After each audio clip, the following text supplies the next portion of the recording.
ಸ್ನೇಹಿತರೆ, ಹಿಂದಿನ ವಿಡಿಯೋದಲ್ಲಿ ದಕ್ಷಿಣ ಕನ್ನಡದಲ್ಲಿ ವಿಶೇಷ ದಿನಗಳಲ್ಲಿ ಮುಂಚಿನ ದಿನವೇ ಊರವರೆಲ್ಲ ಬಂದು ಮೇಲಾರ ಕೊರೆಯುವುದು ಕಾರ್ಯಕ್ರಮವನ್ನು ಯಾವ ರೀತಿಯಾಗಿ ಸುವ್ಯವಸ್ಥಿತವಾಗಿ ಮಾಡುತ್ತಾರೆ ಅನ್ನೋದನ್ನು ಹಂಚಿಕೊಂಡಿದ್ದನ್ನು ನೋಡಿ ಹಲವಾರು ಜನರು ಮೆಚ್ಚುಗೆಯನ್ನು ವ್ಯಕ್ತಪಡಿಸಿದ್ದರು.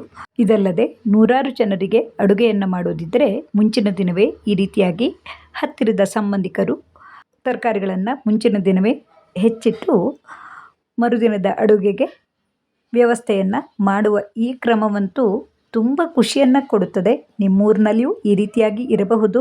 ನಾನಂತೂ ಪ್ರತ್ಯಕ್ಷವಾಗಿ ದಕ್ಷಿಣ ಕನ್ನಡದಲ್ಲಿ ನೋಡಿದ್ದರಿಂದ ಈ ವಿಡಿಯೋವನ್ನು ನಿಮ್ಮೊಡನೆ ಹಂಚಿಕೊಳ್ತಾ ಇದ್ದೀನಿ. ನಾವು 3-4 ದಿನಗಳ ಕಾಲ ದಕ್ಷಿಣ ಕನ್ನಡದ ವಿಶೇಷ ಅಡುಗೆಗಳಲ್ಲಿ ಊಟ ಮಾಡಿದ ಮನೆಯಲ್ಲಿಯೇ ಬೆಳೆದಂತಹ ಮುಂಡಿಯ ಅಡುಗೆಯು ತುಂಬ ರುಚಿಯನ್ನು ಕೊಟ್ಟಿತ್ತು.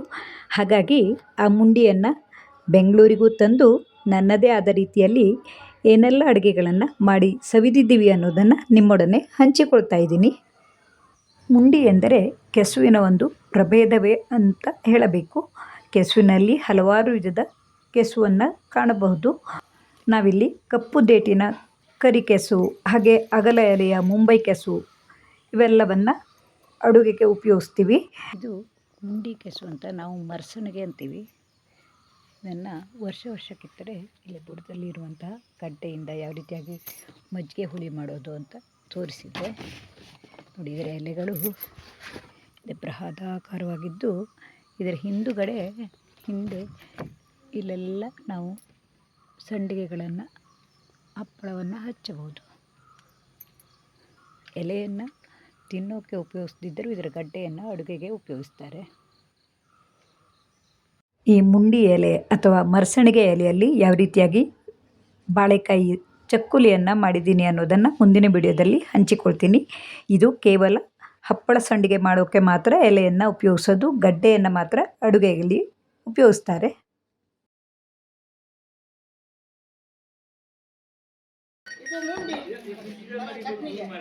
ಅದು ಇವತ್ತು ಚಟ್ನಿ ಅಲ್ದ, ಅದು ಈಗ ನೀವು ಹೇಳಿದ ಹಸಿ ಚಟ್ನಿನ ಬೇಯಿಸಿ ಚಟ್ನಿನ? ಬೇಯಿಸಿ ಚಟ್ನಿ. ಇವತ್ತು ಅಡುಗೆ ಎಲ್ಲ ರಾಯ್ಕಾಯ್ದೊಳಿದ, ಎಲ್ಲರೂ ಅಡುಗೆ ಎಲ್ಲ ಲೈಕಾಯ್ದೊಳಿದ್ದ.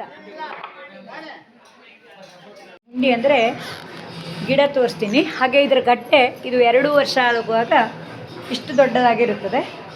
ಹಿಂದಿನ ಸಲ ತೋರಿಸಿದ್ದೆ ನಾನು. ಈಗ ಇದಕ್ಕೆ ಎಂತ ತಯಾರಿ ಮಾಡ್ತಿದ್ದು ದಾಮೋದರಣ್ಣ?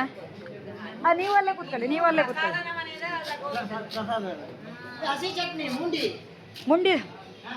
ಮುಂಡಿದ ಹಸಿ ಚಟ್ನಿ ಈಗ ಕಿರಣ ಕುಂಟಿನಿಯವರು ಮಾಡ್ತಾರೆ. ದಾಮೋದರಣ್ಣ ಅದಕ್ಕಾಗಿ ಹೆಚ್ಚುತ್ತಾ ಇದ್ದದ್ದು ಮುಂಡಿ ಚಟ್ನಿ ಅಲ್ದ ಇದು? ಮುಂಡಿ ಚಟ್ನಿ ತೆಂಗಿನಕಾಯಿ ಹಾಕಿ ಮಾಡಿದ್ದು. ಈ ಮುಂಡಿಗಡ್ಡೆಯನ್ನು ಹಸಿಯದಾಗೆ ತೆಂಗಿನಕಾಯಿ ಜೊತೆಗೆ ರುಬ್ಬಿ ಚಟ್ನಿಯನ್ನು ಮಾಡ್ತಾರಂತೆ, ಅಥವಾ ಕೆಲವರು ಬಿಸಿ ನೀರಿನಲ್ಲಿ ಹಾಕಿ ತೆಗೆದು ಚಟ್ನಿಯನ್ನು ಮಾಡುತ್ತಾರೆ. ಈ ಮುಂಡಿಗಡ್ಡೆಯನ್ನು ಬೆಂಗಳೂರಿಗೆ ತಂದು ಮೇಲಾರ ಮತ್ತು ನನ್ನದೇ ಆದ ರೀತಿಯ ಕೊದಿಲನ್ನು ಯಾವ ರೀತಿಯಾಗಿ ಮಾಡಿದ್ದೀನಿ ಅನ್ನೋದನ್ನು ತೋರಿಸ್ತಾ ಇದ್ದೀನಿ. ಕತ್ತರಿಸಿಟ್ಟ ಈ ಮುಂಡಿಯನ್ನು ಬೆಂಗಳೂರಿಗೆ ತರುವಾಗ ಸ್ವಲ್ಪ ಮಧ್ಯದಲ್ಲಿ ಹಾಳಾಗಿತ್ತು. ಹಾಳಾದ ಭಾಗಗಳನ್ನು ತೆಗೆದು ಸಿಪ್ಪೆಯನ್ನು ತೆಗೆದು ಚೆನ್ನಾಗಿರುವ ಭಾಗಗಳನ್ನಷ್ಟೇ ಹೋಳುಗಳನ್ನಾಗಿ ಮಾಡಿಕೊಂಡು ಚೆನ್ನಾಗಿ ತೊಳೆದು ಕುಕ್ಕರ್ನಲ್ಲಿ ಸ್ವಲ್ಪ ಉಪ್ಪನ್ನು ಬೆರೆಸಿ ಬೇಯಿಸಿಕೊಂಡಿದ್ದೀನಿ. ಇದನ್ನು ತೊಳೆಯುವಾಗ ಕೈ ಅಷ್ಟೊಂದು ಉಳಿದ ಕೆಸುವಿನ ಗಡ್ಡೆಯಷ್ಟು ತುರಿಸುವುದಿಲ್ಲ. ಈ ಎಲ್ಲ ಹೋಳುಗಳನ್ನು ಒಮ್ಮೆಗೆ 2-3 ಸೀಟಿ ಆಗೋ ತನಕ ಬೇಯಿಸ್ಕೊಂಡಿದ್ದೀನಿ. ಮೊದಲಿಗೆ ನಾನಿಲ್ಲಿ ಇದರ ಕೊದಿಲನ್ನು ಮಾಡೋಕ್ಕೆ ಒಂದು ಬಾಣಲಿಗೆ ತೆಂಗಿನ ಎಣ್ಣೆ, ಉದ್ದಿನಬೇಳೆ, ಮೆಣಸಿನಕಾಯಿ, ಹಾಗೆ ಸ್ವಲ್ಪ ಕೊತ್ತಂಬರಿ ಮತ್ತು ಪರಿಮಳಕ್ಕಾಗಿ ಮೆಂತ್ಯ, ಸ್ವಲ್ಪ ಜೀರಿಗೆ, ಹಾಗೆ ಸ್ವಲ್ಪ ಇಂಗನ್ನು ಬೆರೆಸಿ ಬಂಗಾರದ ಬಣ್ಣ ಬರುವ ತನಕ ಹುರಿದುಕೊಂಡಿದ್ದೀನಿ. ಈ ರೀತಿ ಮಾಡೋದ್ರಿಂದ ಮಸಾಲೆಗೆ ರುಚಿ ಹೆಚ್ಚುತ್ತದೆ. ಈ ಮಸಾಲೆಯು ತಣ್ಣಗಾದ ನಂತರ ಇದಕ್ಕೆ ಸ್ವಲ್ಪ ಹುಣಸೆಹಣ್ಣು, ಹಾಗೆ ನಾವು ತುರಿದಿಟ್ಟುಕೊಂಡ ತೆಂಗಿನ ತುರಿಯನ್ನು ಹಾಕಿ ಸ್ವಲ್ಪ ಬೆಚ್ಚಗೆ ಮಾಡಿಕೊಂಡರೆ ಆಯಿತು. ಈ ಬಾಣಲೆ ಬಿಸಿ ಇರುವಾಗಲೇ ಇವೆಲ್ಲವನ್ನು ಹಾಕಿ ಸ್ವಲ್ಪ ಬೆಚ್ಚಗೆ ಮಾಡಿಕೊಂಡು ಮಿಕ್ಸರ್ ಜಾರಿಗೆ ಹಾಕಿ ಪುಡಿ ಮಾಡಿಕೊಂಡು ನಂತರ ನೀರನ್ನು ಬೆರೆಸಿ ನುಣ್ಣಗೆ ರುಬ್ಬಿಕೊಳ್ಳಿ.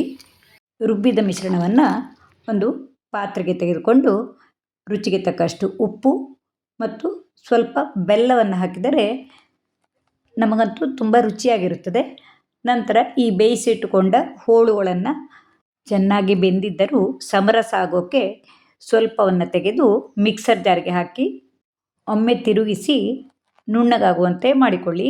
ಈ ರೀತಿ ನುಣ್ಣಗೆ ಬೆಂದಿರುತ್ತದೆ, ಆದರೆ ಸಮರಸ ಆಗೋಕ್ಕೆ ಕೈಯಿಂದ ಒತ್ತಿ ತೆಗೆಯುವ ಬದಲು ಒಮ್ಮೆ ಮಿಕ್ಸರ್ ಜಾರಿಗೆ ಹಾಕಿಕೊಂಡರೆ ತುಂಬ ರುಚಿಯಾಗಿಯೂ ಇರುತ್ತದೆ ಮತ್ತು ಸಮರಸವಾಗಿ ಬರುತ್ತದೆ. ನೋಡಿ, ಈ ರೀತಿಯಾಗಿ ಸ್ವಲ್ಪ ಹೋಳುಗಳನ್ನು ಮಿಕ್ಸರ್ ಜಾರಿಗೆ ಹಾಕ್ತಾ ಇರುವಂಥದ್ದು. ಇವೆಲ್ಲವನ್ನು ಸೇರಿಸಿ ತಕ್ಕಷ್ಟು ನೀರನ್ನು ಹಾಕಿ ಚೆನ್ನಾಗಿ ಕುದಿಸಿಕೊಂಡರೆ ಮುಂಡಿಗಡ್ಡೆಯ ಮಸಾಲೆ ಅಥವಾ ಮುಂಡಿಗಡ್ಡೆಯ ಕೊದಿಲು ಅನ್ನದೊಡನೆ ಊಟ ಮಾಡಲು ತುಂಬ ರುಚಿಯಾಗಿರುತ್ತದೆ. ಕೊನೆಯಲ್ಲಿ ಸ್ವಲ್ಪ ತಾಜಾ ಕರಿಬೇವಿನ ಸೊಪ್ಪನ್ನು ಹಾಕಿ ಕುದಿಸಿಕೊಂಡರಂತೂ ಕರಿಬೇವಿನ ಪರಿಮಳವು ಜೊತೆಗೂಡಿ ಅನ್ನದೊಡನೆ ಊಟ ಮಾಡಲು ಸಿದ್ಧವಾಗುತ್ತದೆ. ಮೇಲಾರ ಮಾಡಿದ ದಿನ ನಮ್ಮ ಮನೆಯ ಊಟಕ್ಕೆ ಮೊದಲು ಊಟ ಮಾಡುವ ತೊಂಬಳಿ ಹಾಗೆ ಮೊಗೆಕಾಯಿಯ ಉಪ್ಪಿನಕಾಯಿ ದಕ್ಷಿಣ ಕನ್ನಡದಲ್ಲಿ ವಿಶೇಷವಾಗಿ ಮಾಡುವಂಥದ್ದು. ಜೊತೆಗೆ ಈ ಮುಂಡಿಗಡ್ಡೆಯ ಕೊದಿಲು, ಪುನರ್ಪುಳಿಯ ಸಾರು, ಮೊಸರು ಅನ್ನದೊಡನೆ ಊಟ ಮಾಡಲು ರುಚಿಯನ್ನು ಹೆಚ್ಚಿಸಿತ್ತು. ದಕ್ಷಿಣ ಕನ್ನಡದಲ್ಲಿ ವಿಶೇಷವಾಗಿ ಮಾಡುವ ಈ ಮುಂಡಿಗಡ್ಡೆಯ ಮೇಲಾರವನ್ನು ಮಾಡೋದು ಹೇಗೆ ಅಂತ ನೋಡೋಣ. ನಾನಿಲ್ಲಿ ಈ ಕಾಬೂಲಿ ಚೆನ್ನವನ್ನು 6-7 ಗಂಟೆಗಳ ಕಾಲ ನೀರಿನಲ್ಲಿ ಚೆನ್ನಾಗಿ ಬೇಯಿಸಿಕೊಂಡಿದ್ದೀನಿ. ನಂತರ ಇದನ್ನು ಕುಕ್ಕರ್ಗೆ ಹಾಕಿ ಸ್ವಲ್ಪ ನೀರನ್ನು ಬೆರೆಸಿ ಮೆತ್ತಗಾಗುವಂತೆ 2-3 ಸೀಟಿ ಹಾಕ್ಕೊಂಡು ಬೇಯಿಸಿಕೊಳ್ಳುವಾಗ ಮಧ್ಯೆ ಅದರಲ್ಲಿ ಬೀಟ್ರೂಟನ್ನು ಬೇಯಿಸಿದ್ದೀನಿ. ಬೀಟ್ರೂಟ ಪೇಸ್ಟನ್ನು ಮೊಮ್ಮಗಳಿಗೆ ತಿನ್ನಿಸೋಕೆ ಅಂತ ಈ ರೀತಿಯಾಗಿ ಬೇಯಿಸಿದ್ದು. ನೋಡಿ, ಕಾಬೂಲಿ ಚೆನ್ನ ಈಗ ಚೆನ್ನಾಗಿ ಬೆಂದಿದೆ. ಹಾಗೆ ಇದರ ಜೊತೆಗೆ ನಾವು ಮೊದಲೇ ಬೇಯಿಸಿಟ್ಟುಕೊಂಡ ಈ ಮುಂಡಿಗಡ್ಡೆ ಹೂಳುಗಳು ಜೊತೆಗೆ ರುಚಿಗೆ ತಕ್ಕಷ್ಟು ಉಪ್ಪನ್ನು ಹಾಕಿ ಬೇಯಲು ಬಿಟ್ಟಿದ್ದೀನಿ. ನಂತರ ಹಸಿ ತೆಂಗಿನ ತುರಿಯನ್ನು ರುಬ್ಬಲು 1-2 ಸೂಜಿ ಮೆಣಸಿನ ಜೊತೆಗೆ ಹಾಕಿ ನುಣ್ಣಗೆ ರುಬ್ಬಿಕೊಂಡು ನಂತರ ಇದಕ್ಕೆ ಕಡೆದ ಮಜ್ಜಿಗೆ ಅಥವಾ ಮೊಸರನ್ನು ಸೇರಿಸಿ ಇನ್ನೊಮ್ಮೆ ರುಬ್ಬಿಕೊಂಡು ಈ ಬೇಯಿಸಿಕೊಳ್ಳುವ ಸಾಮಗ್ರಿಗೆ ಹಾಕಿ ಒಂದು ಕುದಿ ಬರುವ ತನಕ ಕುದಿಸಿಕೊಳ್ಳಬೇಕು. ನಂತರ ಒಂದು ಬಾಣಲೆಗೆ ತುಪ್ಪವನ್ನು ಹಾಕಿಕೊಂಡು ಸಾಸಿವೆ, ಒಣಮೆಣಸು, ಕರಿಬೇವನ್ನು ಹಾಕಿದ ಒಗ್ಗರಣೆಯನ್ನು ಈ ಕುದಿಯುತ್ತಿರುವ ಮೇಲಾರಕ್ಕೆ ಹಾಕಿದರೆ ಮುಂಡಿಗಡ್ಡೆಯ ಮೇಲಾರವು ಅನ್ನದೊಡನೆ ಊಟ ಮಾಡಲು ತುಂಬ ರುಚಿಯಾಗಿರುತ್ತದೆ. ನಮ್ಮ ಉತ್ತರ ಕನ್ನಡದಲ್ಲಿ ಈ ಮುಂಡಿಗಡ್ಡೆಯ ಬಳಕೆಯು ಸ್ವಲ್ಪ ಕಡಿಮೆ ಅಂತಲೇ ಹೇಳಬೇಕು. ದಕ್ಷಿಣ ಕನ್ನಡದಲ್ಲಿ ಈ ಎಲ್ಲ ರುಚಿಗಳನ್ನು ನೋಡಿದ್ದ ಅನುಭವದಿಂದ ನನ್ನ ಈ ಅಡುಗೆಯ ವಿಡಿಯೋವು ನಿಮಗೂ ಖುಷಿಯಾಗಿರಬಹುದು. ನೀವು ಈ ಮುಂಡಿಗಡ್ಡೆಯನ್ನು ಉಪಯೋಗಿಸಿ ಏನೆಲ್ಲ ಮಾಡುತ್ತೀರಿ ಅನ್ನೋದನ್ನು ಹಂಚಿಕೊಳ್ಳಿ. ಮುಂದಿನ ವಿಡಿಯೋದಲ್ಲಿ ಇನ್ನೂ ಹೆಚ್ಚಿನ ಮಾಹಿತಿಗಳುಳ್ಳ ವಿಡಿಯೋಗಳನ್ನು ನೋಡಬಹುದು. ಪ್ರೋತ್ಸಾಹಕ್ಕಾಗಿ ಧನ್ಯವಾದಗಳು.